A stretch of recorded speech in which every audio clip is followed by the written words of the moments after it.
Hello? I can hear you now. Can you hear me? I can hear you. Excellent. We can do it. All right. Hey, I've Bob. only done Zoom like 2 times before, and I did it on my phone. This is my first time trying it on my laptop. Awesome. How are you? Good. Well, thanks Great. for being to talk to me. It's been a while. Yeah, it's been a while. The last time was probably before the pandemic with the Melvins. Yes. That was the last time. Sounds like 3 years ago, probably. Probably 2018 or 2019. 2019, I believe. Yeah. Yep. Well, Yeah. so how's life like in Texas? Super hot. It's demoralizingly hot. As soon as you leave the house, you just want to give up and turn back in. I can't even walk from the front door of my apartment to the dumpster about 30 steps away without a pair of sunglasses. Are you continually doing all you can do to keep Austin weird? Man, when I moved to Austin in 2013, I thought I was going to be a normal person, but that didn't work out. So I'm as weird as I ever have been. Maybe even stranger. Awesome. Every time I saw those sayings about keeping Austin weird, I think that probably was true at one point. But the people I keep thinking of that kept Austin weird were like Randy Turner or Gary Floyd or people like that really actually did keep Austin weird, but with a smile on their face. A lot of them passed away. A lot of them have been priced out. I just went to last weekend a Gary Floyd art exhibit, but he was not there. He was too ill to attend. Yeah. He had an art exhibit in Austin, and he had one before the pandemic too. And the one before the pandemic, I think, was 2018 or 19. He was there, and he was signing stuff and talking to people, and he was super nice.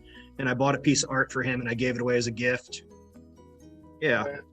But Austin is becoming so expensive that the weirdest people here are like computer people who work for apps and live in giant like $3,000 a month apartments. And the people who are really weird, the people who are part of the music industry and the artists, they're kind of getting squeezed out. I keep hearing about friends having to leave town, having to go back to where they moved here originally from, or just maybe moving even just like an hour outside of Austin. And even just an hour outside of Austin, it's like you wouldn't want to be there, you know? My image of Austin was formed out of, like, I'm sure yours, before I start, the reason I thought I should talk to Bob is like, you're one of the few people I could think of that I can talk to, and you would probably know every obscure, stupid piece of shit, hardcore 7-inch record from the early 80s onward until so I was kind of like, well, Bob can hold his own, or I can hold his own against Bob. And I read his book, and I can ask him about that. And now that I brought that up, I just kind of forgot what I was saying. Oh, what I was saying was, maybe you did this too in your youth. Did you geographically attach a certain ideal of whatever city was in, going across the country based out of what bands came out of it? Kind of Yes. thing? Yes. The first thing, when I found out there was punk rock in Florida, I was absolutely fascinated with it. And I made it a lifelong pursuit to get every Florida punk record ever made. And there's probably only 2 or 3 that I didn't get. So I was absolutely fascinated with Florida punk. And the next city that fascinated me as far as punk rock goes was DC. I had bought a copy of Flex Your Head. Might have been the first punk LP. No, it wasn't the first. It was among the first punk LPs that I bought at a store. And I bought it, and I was like, wow, all these bands are from DC, and a lot of them have the same people. It's like, this guy plays guitar in this band and this band. And this guy went from this band to Minor Threat. And I just became fascinated with DC punk history, even though I never lived there. And I made it a point. I for several years, I bought anything on Discord, anything Discord related, anything that had a Mackay in it, anything that had Eddie Janney in it, anything that had Chris Bald in it. The thing about Eddie Janney, I always thought was jokingly one of the biggest influences on alternative rock music, just solely because of his bowl haircut. Yeah, I started seeing I swear, man, every town you go to, there's a guy that looks like Eddie Janney. Like, there's another guy, like sort of a bowl haircut guy that's a tiny bit feminine, but really cool and nice and play guitar really well. Every town has like an Eddie Janney guy in it. There were a whole bunch of those in Florida, and I don't think they even realized who they looked like. Because I think there were a whole bunch of Eddie Janney lookalikes in Florida in the '90s, and I don't think they knew what they were doing. You should have been up here in Chapel Hill and Raleigh in the '90s. We had like at least 20 Eddie Janney looking guys in town. Everywhere you turned, there was a guy that looked like Eddie Janney that always played an SG or something. Like, so he's quietly like a big influence. But so are you actually from Florida, or did your parents move you there from like another location when you were really young? I was born in Connecticut, and I moved to Florida halfway through my 4th grade year. It happened very fast. My mom never liked the cold, and I remember my mom went out to get the mail one day, which was just like 20 steps from our front door to the mailbox, and she did it without gloves, and by the time she returned to her house with the mail, she had frostbite, and she had to go to the hospital. This was Connecticut. I mean, it's probably like -17. She gets frostbite in a matter of 45 seconds. And my mom says, that's it. We're leaving. I'm not going to live in this anymore. And within, I want to say it was like 6 weeks, we were living in Florida. My dad was able to get a transfer, and we sold the house, and everything just packed up so fast. And maybe my parents were thinking about doing that for a while, but I think the frostbite might have been the final straw. And my family moved to Florida in 78 or 79. And we lived in we bounced around a couple different places before we ended up in the small town where I grew up and discovered punk rock, and I had my formative years. Stuart, Florida. It's on the East Coast on the Atlantic Ocean. It's about 90 miles north of Miami. And when my family moved there, I think we moved there in the summer of 79, there were 4,500 people in the whole town. So that's where I grew up. And by the time I was in high school, there was maybe 6,000, 6,500 people. And somehow in that environment is how I discovered punk rock. A very small town, not that many people, no record store at all. My oldest sister was dating a guy who he wasn't into punk rock, but for some reason he was at our house and I was listening to something that he thought was lame. And he said, hey, don't listen to that. Check this out. And he gave me a mixtape.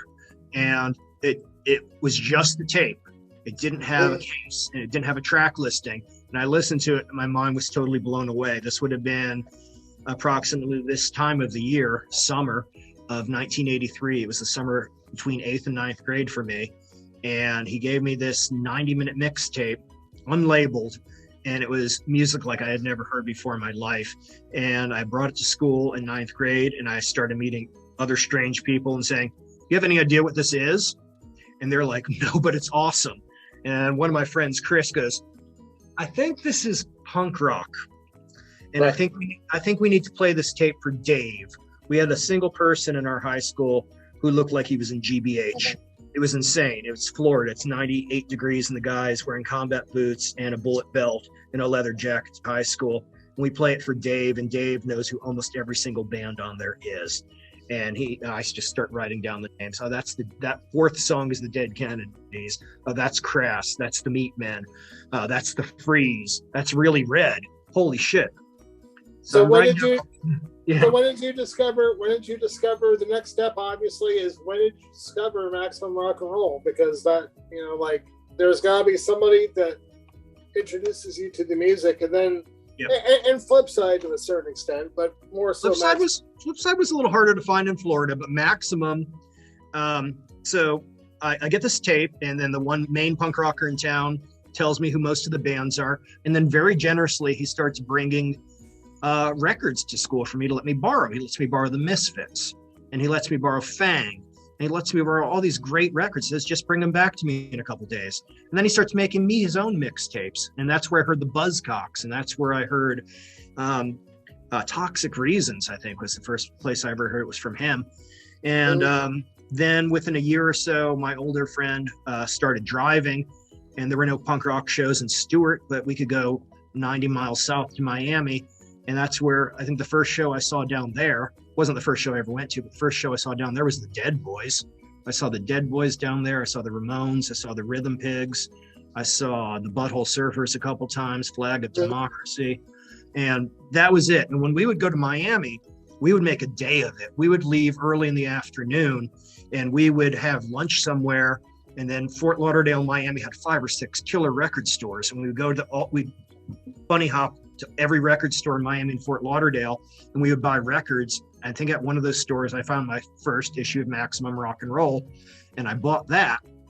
I don't think I bought a record that day, but I bought Maximum, and that was probably even bigger than buying a record because it had hundreds and hundreds of addresses in it. Yeah, you're just kind of like looking letters. at all these, like, oh, I can communicate with all these weird people that seem to appeal to me.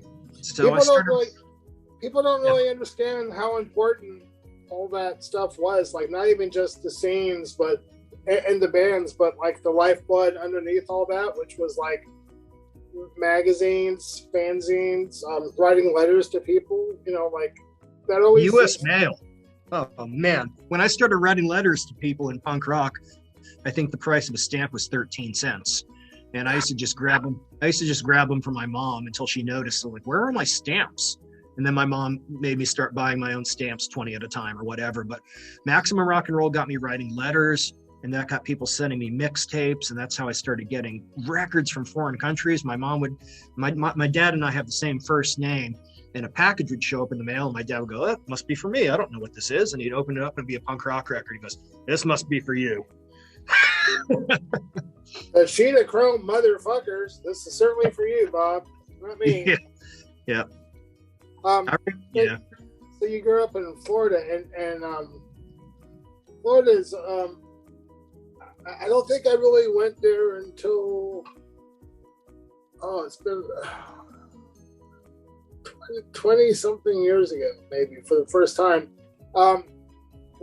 Florida is sort of the butt of a lot of jokes, and a lot of people associate crazy behavior with being a Florida only sort of scenario, which obviously isn't true. All I know about Florida is every time I've been there, the farther south I go, the weirder it seems to get until you have to go back up. But what was it like? I mean, you grew up there, so that was what you knew. But when you actually traveled and would leave Florida, and people would say these things, could you relate to that in any way, or is there some great? Since it was all I knew. Is there a great Florida myth that you can like destroy for me right now about the supposed craziness of Florida? No, Florida is absolutely nuts. But the reason it's in the news more often than, say, crazy people in North Carolina or Virginia or whatever is because I can't remember what governor it was. It was in the late 80s. One of our governors passed this law called the Sunshine Law that makes all public records open to anybody who wants them. So if you had the time or the inclination, you could go through the minutes of the governor's meetings. You could see what they're doing in Congress, and it also applies to arrest records. So if you wanted to, all these Florida arrest records are available to you or anybody else in the whole world. And my guess is that when reporters need a wacky story, they say, let's see who got arrested in Florida this week, and they type it in, and there's 20 million. It's just easier to get that in Florida. Right. But Florida is genuinely nuts. When I grew up, why is it nuts? Possibly because I don't know. Maybe because it's such a melting pot. Maybe because we get people from all over the country and all over the world come to Florida because they think it's paradise, and then they get there and there's probably friction. I know Tampa has some of the worst traffic and road rage I've seen anywhere in the world. I mean, Tampa is just absolutely awful. I remember in 2018, I did a road trip around the United States that ended in Tampa. And as I was driving on 275 into Tampa, as soon as I saw the sign that said, "Welcome to Tampa," I felt my stomach clench up like a fucking fist. Felt like I was getting ulcers just seeing the sign that said, "Welcome to Tampa." And welcome back. I didn't realize how angry and miserable I was living in Tampa until I left it. And as soon as I got to Austin, I just mellowed out a lot and just became a lot happier. But yeah. Like I met you when I was in Double Negative, and like somehow we played a show, and I remember and I just remember being impressed by the matter of factness of you handling everything. You're like very deadpan. Okay, you kids, we have 2 hours to get into this little warehouse. The show's over in 2 hours. First band you play, second band you play at this time. Okay, we have to pick up 45 minutes from now. Okay, go. And then we left. You had like a record store or a music store, and you ran a club, and you did punk rock for a long time in Florida. And then you ended up writing a book, and you chronicling your adventures in punk rock, but also the dismantling of a relationship you had with your ex-wife at the time, and also moving away. I think moving away was in there. You did a lot of traveling. Do you mind if I ask you a little bit about the book? No, go ahead. Okay. Well, what was how did the book actually come about? It's been a long time now, and just give me sort of the idea of why you felt like. I wrote the book in 2013, and then it just stayed on my computer for about 2 years, and then less than 2 years. I wrote the book in 2013, and then in 2014 I said I want to find somebody who will do something with this, and fortunately I found somebody pretty quick who wanted to do it, and they said, okay, you're on the schedule. It'll come out in like next year. So I wrote the book in 2013. I secured a contract in 2014, and it came out in 2015. I wrote the book when I was separated from my wife at the time. We were going through some marital problems, and I got my own apartment, and she stayed in the house that we lived together, house that I believe Double Negative spent the night at that night in 2008, 7. And I needed some kind of an outlet, and I was kind of bored living all by myself, and I had all these memories that I wanted to get down on paper. I had for years, if you hung out my record store, I would just whip out some of these crazy stories, and kids would start laughing, and people would always say, please write a book, please write a book. So this year that I was separated from my wife, I had a job, and I would come home from my job every day and say, now what? And then I'd sit at the computer and I'd write a story, and I'd post it on Facebook, and everybody would laugh at it, and I would get reacts from it.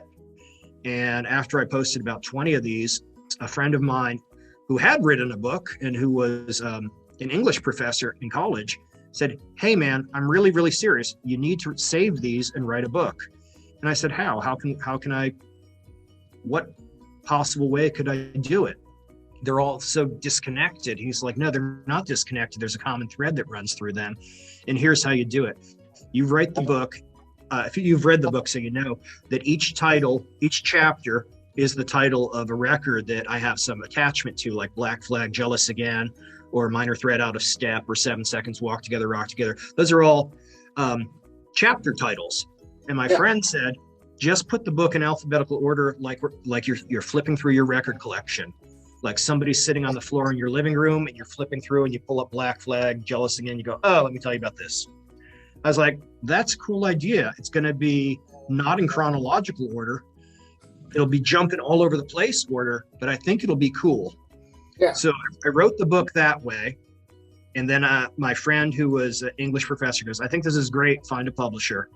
And then I had another friend who was an editor at a magazine, and I sent it to him. He goes, this is good, but it needs to be in chronological order. And I said, no, I don't want to do it in chronological order. I like this idea of you're picking through a record collection with somebody, and at every couple of stops, you tell them a story. Yeah. So that's what we did. I wrote that. And at first I thought, I want a lot of people to read this book. So I spent about almost a year trying to get published by major publishers. And major publishers are like major record labels. They don't want to hear from you unless you have an established track record. So I would write letters to these publishers, and they'd say, please submit your manuscript through an agent. So after I heard that from 4 or 5 publishers, I started looking for agents. And I talked to about 10 or 12 agents, and they're all very, very helpful. They all gave me a lot of good advice. But None of them had time to represent me. They all said, we have so many clients, I can't take on another new client, but this sample you sent me is good. Somebody's going to want to publish it. So after I tried publishers for a while and I tried agents for a while, I said, fuck it, nobody wants this thing. And I didn't do anything with it for about 6 months. And then one of my friends who I sent a copy of the manuscript to, on his own whim, maybe to inspire me, he laid out my entire manuscript in book format, and he sent it to me. He's like, this is what it's going to look like when somebody wants this thing. And I was like, that's cool. And I thought, well, the majors don't want it. I'm going to have to go the indie route. I'm going to have to do the DIY punk rock book route. And I made a list of about a dozen DIY level publishers that I wanted to work with. And I went down the list one or two at a time. Yeah. And one day one of the names popped out at me, and I said, I'm going to skip down the list to this person. And I skipped down about 3/4 of the way down the list, Microcosm Publishing in Portland. And I sent them like an introductory email and 2 chapters. And within minutes, Joe, who owns Microcosm, hit me back. He says, this is great. I know who you are. I used to buy records from you when I was a kid. This sounds like a fantastic story. You want to put out a book with me? And I said, yeah. Do you want to read the whole book yet? And he went, no, I know it's going to be good. And within like 15 minutes of sending a hello email, he sends me a contract. And I look at the contract and I can't make any sense out of it. I send it to a lawyer friend. I said, would you look at this contract? The lawyer friend goes, it looks pretty cool, but I don't understand this clause and this clause. I asked him to clarify these 2 things because I don't know book jargon. So I said, hey, can you tell me what this thing means and this thing means? And the guy tells me. I was like, that sounds cool. I signed it, send it back to him through the internet. And within 90 minutes of talking to the guy from the first time, I have a signed contract for a book deal. And he's like, it took like 90 minutes just because I jumped down the list. And I was like, man, I should have gone the indie route a year ago. I thought I'd go like the major label thing. They have no interest. I tried. I literally had for the self-punishment book that I did that came out a couple of years ago. I did literally the same thing. I wrote stuff online, and I just sort of asked a question about people that were trying to be self-employed or self-motivated.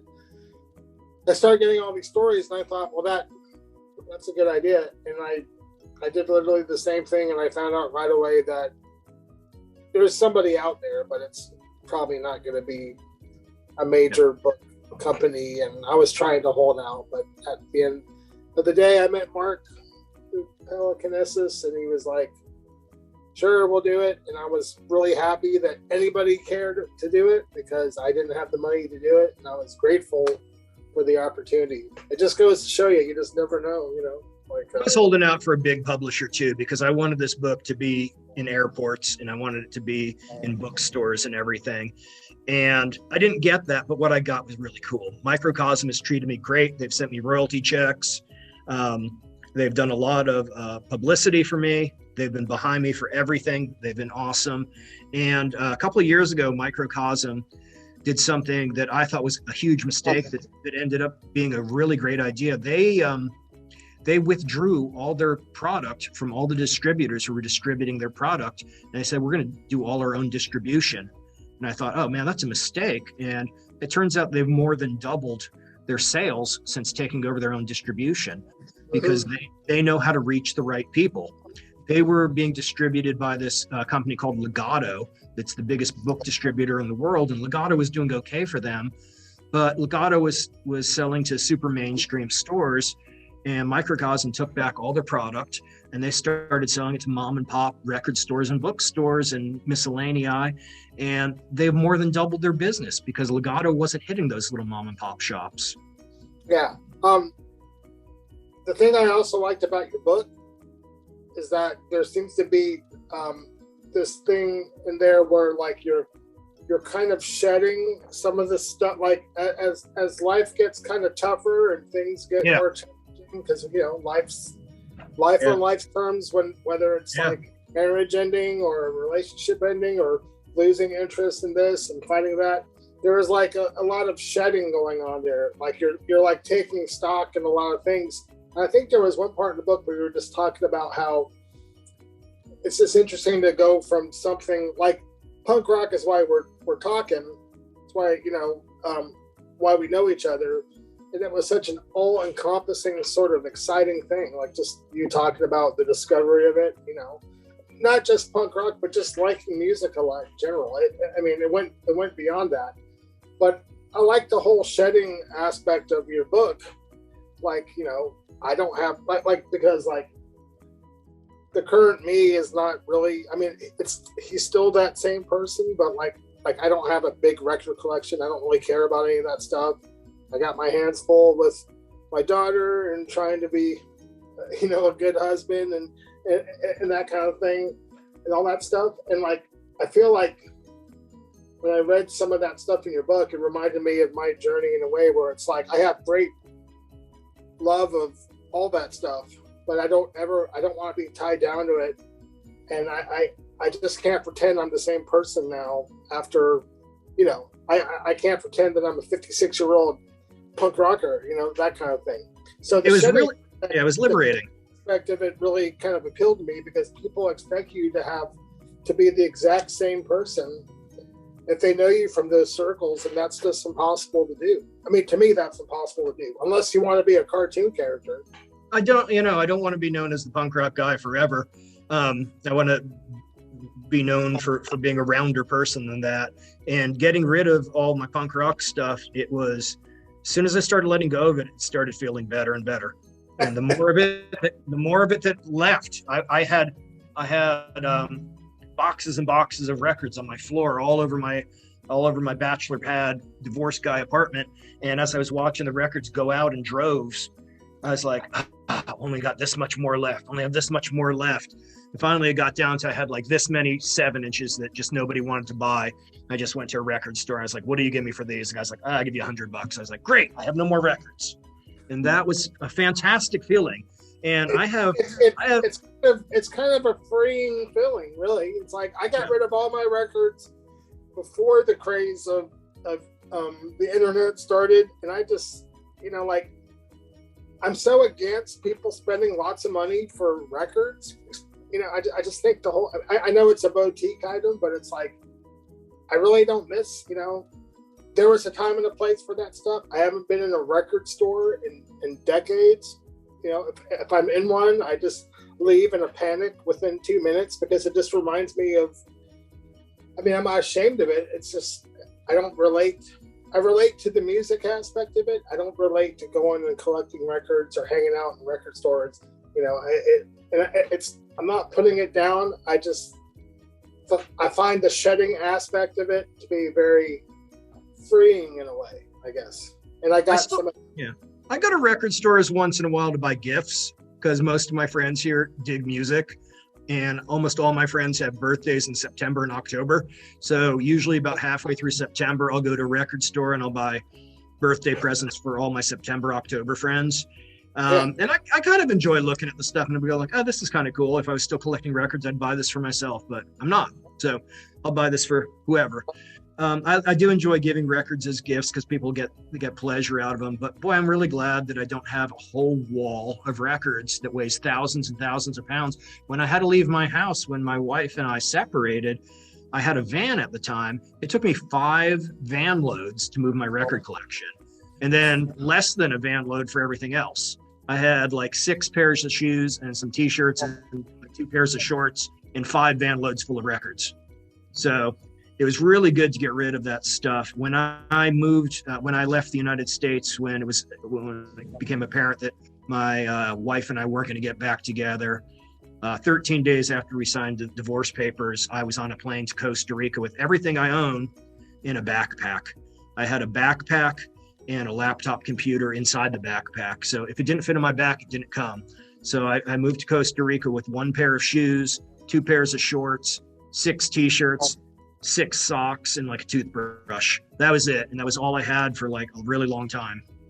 It was fun. Well, let's talk about your adventure there. How long were you actually there for? What made you decide I'm going to move back and I'm going to move to Austin? What was I was in Costa Rica for half a year, and while I was there, I traveled all around Central America looking for a place that would feel like home. And I looked at a lot of cities in Costa Rica, and I went to a few places in Panama and a few places in Guatemala, and I went to a few places in what was the other? Nicaragua. I went to 4 of the Central American countries, and none of them felt quite right. There were a couple of them I was like, if I could make a friend or two here, this might be a cool city. But none of them were exactly right. And I had a friend in Austin who said, man, you'd sound awful in Central America. It sounds like you're never going to make a friend there. It sounds like you're never going to find a place where you fit. She said, you got to come to Austin because everybody fits in here. She said, I have a spare room that you can rent for me real cheap, and I'll help you find a job, and I'll help you find a car, and I'll introduce you to all my friends. And I said, all right. I bought a one-way ticket from Florida. I went from Costa Rica, stopped back in Florida for about a week and saw friends and family. Then I bought a one-way ticket from Florida to Austin, and that was almost 9 years ago. So like the first night I was in Austin, I was like, this is it. I like these people. It was a cold, rainy night, but besides that, I could see the possibilities of the town. And I still feel good here. I like going into a restaurant and somebody coming out of the restaurant that I don't even know will smile and wave to me like, hey, how are you doing today? And the first place I went in Austin was Target. My first roommate here in Austin says, well, what do you need? And I said, I need everything. I don't have anything. I need like a blanket. I need a hooded sweatshirt. I need a new toothbrush. So she took me to Target, and we went to Target. And as soon as we walk in, people were like, hey, how are you doing today? And I was like, fine. That's weird. Okay. And then somebody else would walk up to me. And I was like, welcome to Target. What can I help you find? I need a blanket. Blankets are over here. Follow me. And then when I'm checking out, the girl at the cash register is like, hey, you got the day off today? And I said, yes. She said, what are you going to do today? It's kind of nice out there. I was like, I have no idea. And I leave, and I said to my roommate, I was like, why is everybody so fucking nice to me? This is weird. And she's like, that's how people are in Austin. Because I came from Tampa, where if you look at somebody too long, they want to punch you in the face. And it's like every guy there who is under 40 thinks he's an MMA fighter. You know, it's a very hostile town. There's super bad aggression there. And I come to Austin, and everybody is super nice. And I was like, I'm staying here. These people are rad.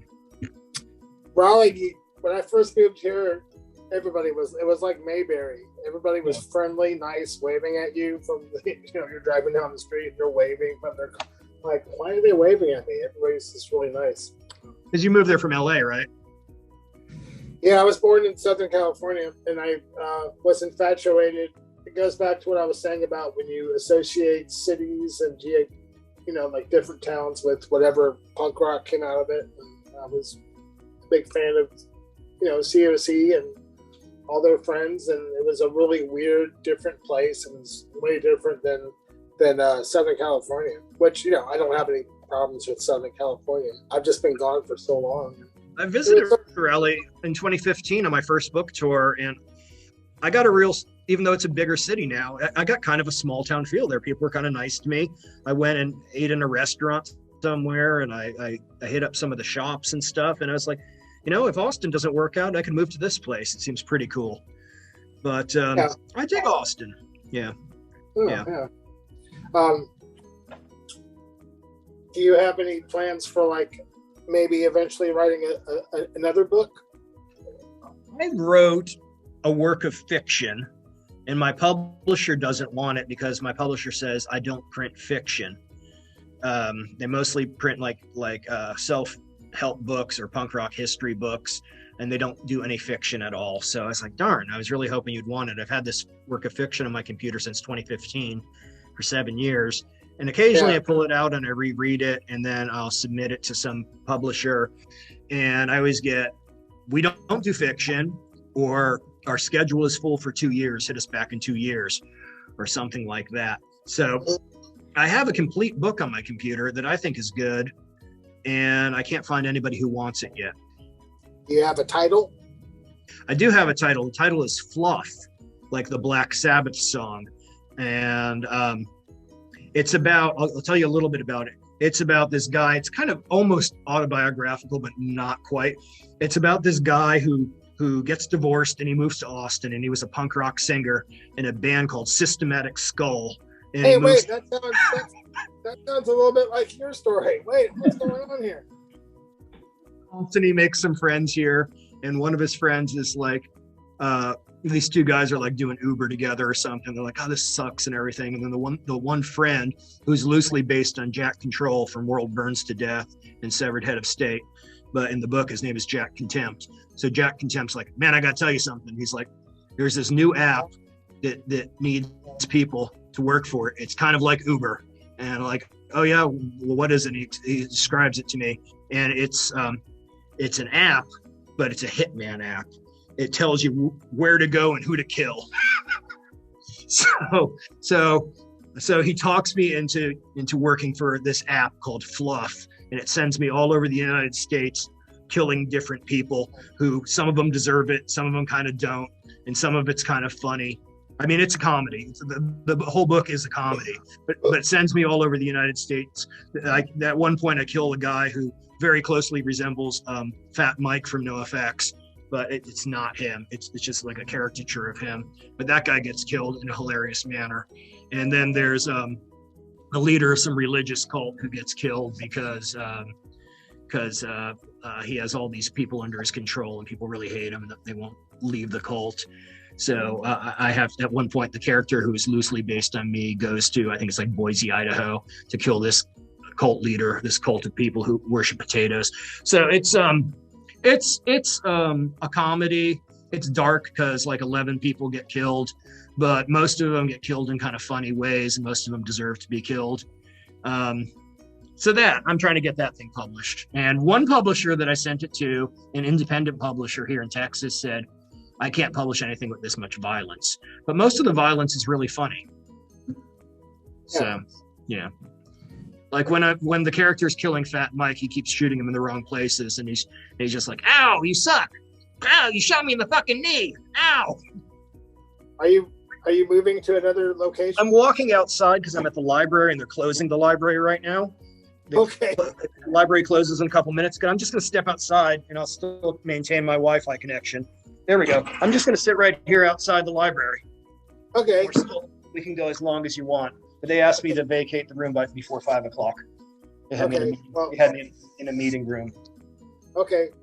I think Tim Kerr, I got him to come on one of these things and talk. And he's like, he's an older guy than we are, by like 10 years at least. And he's like, I have now finally stopped saying punk rock as the de facto definition of stuff. To me, it's just do it yourself, and the enjoyment of music isn't just because of punk rock. It didn't start, when I discovered punk rock, and it didn't end when I got tired of punk rock. So, he just kind of said, like, do it yourself. It's kind of like almost a more apt term for describing everything that we're trying to not define when we say punk rock. Does that make sense? Yeah. He's a cool dude. I bump into him around town once in a while. And not that long ago, I had this idea, even though I don't collect records anymore and I don't wear Verbeek Cadet t-shirts anymore, I still am very, very interested in history. Whenever somebody says, have you heard this? And they send me a demo of some band I like, I was like, whoa, thank you.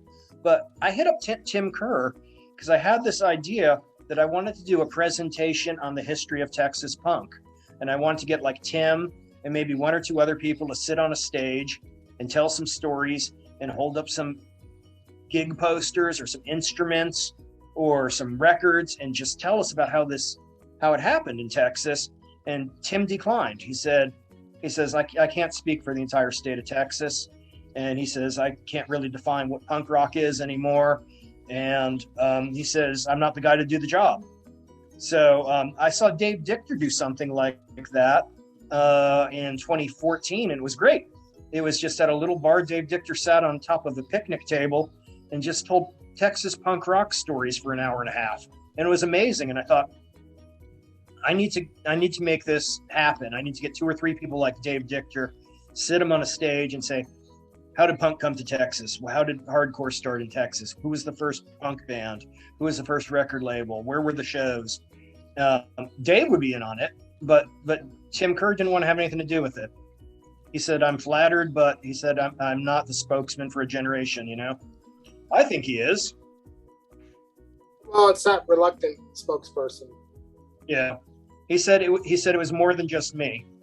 And he's very humble. He said, I played a very small part in it. That's not true, though, because, like, the Big Boys were, like, one of the biggest, greatest, not even punk rock, just rock music bands. You know, they covered a lot of ground. Their whole attitude was great. So if people find some kernel of, you know, enjoyment in that all these years later, there's a reason for it, because, you know, they went beyond. There's a lot of great bands out of Texas for sure, but they really went beyond a lot of them, and they created a huge network for a lot of people. You know, they were really exciting. They had a massive impact. They begged bands like Black Flag to play in Texas. I just walked by the place. It was probably about 3 weeks ago. I walked by the place where Black Flag played their first ever Texas show. Raoul's. You've probably heard of the Big Boys Raoul's. Yeah, the Big Boys Dig Split album. I looked up the address online, and I said, I know where that is. That's within walking distance of my house. And I walked by there, and I just took a picture of the front door. I was like, this was Raoul's. This is where the Big Boys Dix album was made. This is where Black Flag played their first ever Texas show. I would find that interesting. Yeah. But, you know, like, maybe what Tim means is, like, for, besides being really humble, it's like, you know, like, I would be just as excited to hear about somebody that played in Miles Davis's Electric Band in 1972 and going on. If somebody had something to say about that for like an hour, I'd be just as interested in hearing that, or hearing somebody like Roger McGuinn talking about working with Gene Clark, or just, you know, I mean, it's like a love of music across the board, not just punk rock. I read lots and lots of history books, and most of them are music history. Yeah, same here. Even if it's an artist I don't know that well, like one of the best music history books I ever read was by Tommy James of Tommy James and the Shondells. It's like I can only think of about 3 of his songs, and they're good, but I wouldn't call myself a Tommy James fan. But wow, what a book that is! What a history that guy has. I love the idea of keeping history alive, especially music history. Yeah. Well, let me ask you a few more questions. I'm going to let you go because you're probably sweating right now. I'm not too bad. I'm in the shade. I was done. People assume that because I don't drink and I don't use drugs that I like all those 1988 Revelation Records bands, and I hate them all, with the possible exception of Side by Side. I think Side by Side is good. They're a lot quicker, and they're a lot less corny than like Youth of Today. So I like that Side by Side 7-inch. And I never liked any of that Youth of Today stuff, and I never liked Judge, and I never liked Underdog or any of that stuff. Just never dug it. Here's the bands I paid attention to that came out of punk rock hardcore after 1987. I'll just say this: from 1987 to when I was convinced to join Double Negative and pander to a younger audience with old guys playing hardcore music. It was Born Against and Antioch Arrow, and that was pretty much it. That was it. I love Born Against. Born Against, we're doing it right. Yeah. Yeah, they really have the spirit of what I like in that music from and they were smart asses, and I like that too. And I love Sam's book. I think Sam's book is really funny. I need to read it. Yeah. Oh, it's good. It's really it's non-sentimental, like some of the stuff we're trying to act like when we talk about that stuff. but at the same time, he has, of course, a Aspbergers almost intensity with remembering all that stuff and having that kind of stuff in it. It's good. It's really funny. When all that Youth of Today stuff started happening in Judge, that's when a lot of people that I knew got out of hardcore because they said, if this is what hardcore is now, I don't want to be part of it. And I tried to embrace it. I tried to buy those records and see what's good about them. And I couldn't find a damn thing good about anything on Revelation Records in 87 or 88. But I did buy almost every single one of those records. I'm like, this one sucks too. This one sucks too. This one sucks too. And I eventually, when I opened my record store, all those Revelation Records were the first thing to go in the used area of the store. But when American hardcore people normally cite 1986 as the year American hardcore died. That's about the same time I started really getting into European hardcore, and I started buying a lot of Finnish and Swedish and Norwegian stuff. And even if punk rock was dead in the United States, my scene, living in a small town, was the mailbox. So I didn't care what was happening in New York or LA. I cared about the records I could get in my mailbox that were coming from Europe and in some cases South America or maybe even Japan. Yeah. So I thought that's when the rest of the world heated up, when America started cooling it down. And I think there used to be a lot of loyalty with bands in decades past. I think it's just too easy to obtain music now. But one of my favorite bands of all time is 7 Seconds. And since I got in on them on their first record, I heard it on 7 Seconds on Skins, Brains, and Guts, the first thing they ever did. That's a great record. It's one of my favorite hardcore records of all time. There's like a pop sensibility. There's almost a pop sensibility in that weird guitar sound that he had. Yeah, it's good. But because I liked that record so much, I followed them from record to record. And I thought, it felt like I'm part of this band, or I'm in this same thing with this band. And every time 7 Seconds put out a record, I was one of the first people to buy it. And I followed them. I followed them past the point where I didn't even like them anymore.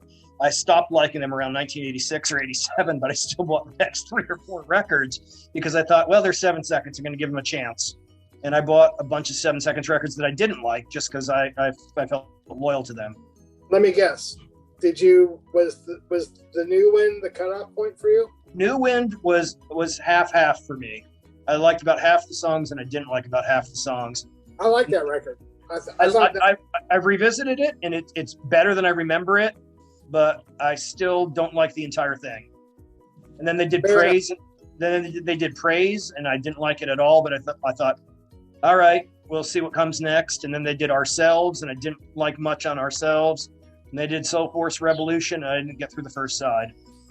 And I was like, here's a funny story. I was in a band called Failure Face with the guitar player was about 8 or 10 years younger than me. And at the first band practice with this guitar player, he goes, what do you want this band to sound like? And I love 7 Seconds so much. The first and only thing out of my mouth was 7 Seconds. And he goes, oh, I love 7 Seconds. And he starts playing some shit that I never heard before.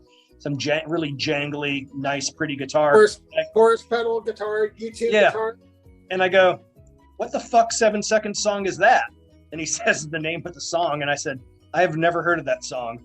And he said, it's the first song on side 2 of Soul Force Revolution. I said, oh, if it's on side 2, that's why I haven't heard it. I said, I never made it through the first side. So I said, come with me, young man.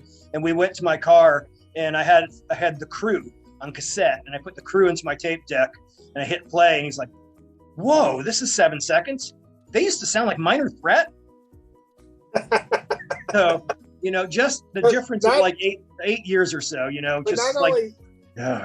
But not only that, they were like one of the first bands to ever reference Minor Threat. Yeah. Because they were referencing Minor Threat when Minor Threat was actually still a band. And they wrote letters to each other. And it's so weird how you always forget how much, or I do, I always forget how much time has really passed. Although I feel, it's like, oh, it's just weird.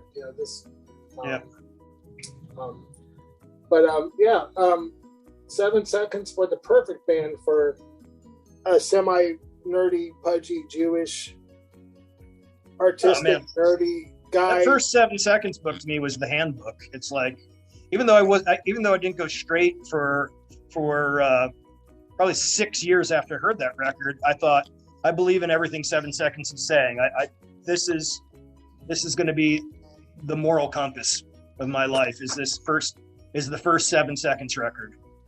And when I work with Kevin Seconds, when 7 Seconds plays the place where I work, they're playing 2 nights in a row there in September 5th and 6th at the Mohawk in Austin. I have a whole bunch of questions for Steve Youth, and I have a whole bunch of questions for Kevin Seconds. Bobby Adams, the guitar player, he came a little later on. I don't have any questions about that era of the band. And right now they have the drummer from Side by Side, who actually, I like Side by Side, is playing for 7 Seconds now because Troy was too sick to make this tour. But I have questions for the 2 brothers. I I noticed that they've hit it off really well with John Brannon and the Negative Approach guys, which I find is very heartwarming for some reason. It's like those guys they're such different bands. Yeah, but John Brannon's a super nice. He's a very, very nice guy. So I find that interesting.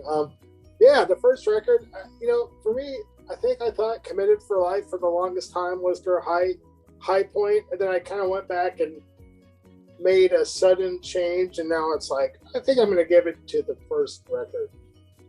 As far as the impact, but the Crew, when the Crew came out, it was like I said, it was a perfect record to get into as a nerdy man-child. It's the same drum beat on every song.